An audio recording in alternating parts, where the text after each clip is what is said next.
Alright, I'm starting a new series where I'm going to be looking at a bunch of visual symbolism across a body of work that I really love. We're going to be starting off with Miyazaki's work and the way that he iterates on his visual symbolism across the Soulsborne games. We're starting off with an easy one this week, and it's going to be Everlasting Dragons. Miyazaki's first iteration of primordial dragons manifested with the Dragon God in Demon Souls, and it was aligned with the primordial flames of chaos.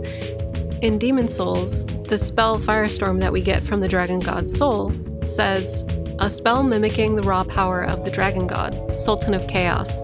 Its devastating flame is impossible to control.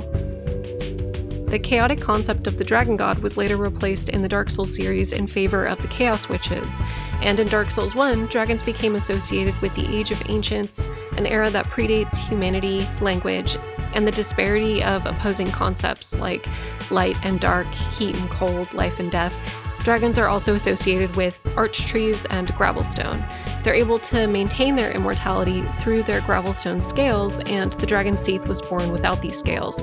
He was left blind and mortal, and in his story, he goes insane chasing after an artificial means of immortality, a journey that also hollows the NPC Big Hat Logan. Descendants of the dragons, like Drakes and the Gaping Dragon, are not acknowledged to be real everlasting dragons and are plagued with mortality. In Dark Souls 2, a scientist named Aldia tries to recreate the First Flame, the Tree of Life, and his very own everlasting dragons made from giant souls. These experiments were likely done in order to discover the key to immortality and an everlasting age, as the center conflict in Dark Souls is about how the Age of Fire is coming to an end, but will eventually lead to a new cycle, illustrated by the fact that many of the lords are reincarnated in Dark Souls 2. The DLC is lovingly titled after his exploits, Scholar of the First Sin.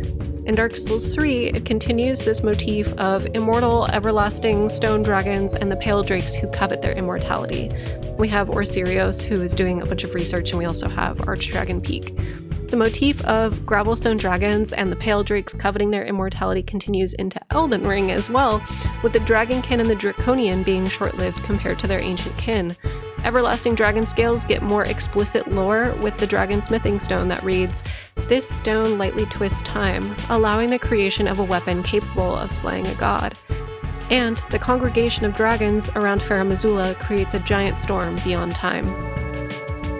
In Sekiro, immortality is tied to dragon's blood and the divine air, with the dragon's blood also being tied to the rejuvenating waters.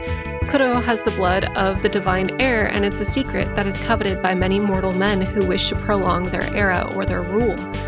Kuro sees the suffering that this causes and wishes to end his lineage. He says, "I wish to save you. I'm sure that I would do the same thing given another chance. However, undying begets stagnation. The immortal oath, the rejuvenating waters, the dragon rot, they all corrupt men to the point that they no longer live as men. I wish to sever the chains of stagnation bred by the dragon's heritage. Wolf, will you help me achieve the same?" The presence of the koi is also a reference to the myth of koi fish swimming up a waterfall through the Dragon's Gate, transcending through obstacles to become a dragon.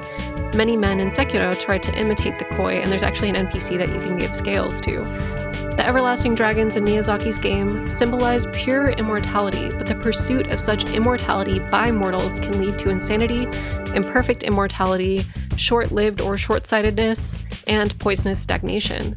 Like Goldmask concludes at the end of Elden Ring, the current instability of ideology can be blamed on the fickleness of gods no better than men. That's the fly in the ointment. Thank you. Next week, we're going to be looking at centipedes or vermin. They're one of my other favorite ones. So let's go.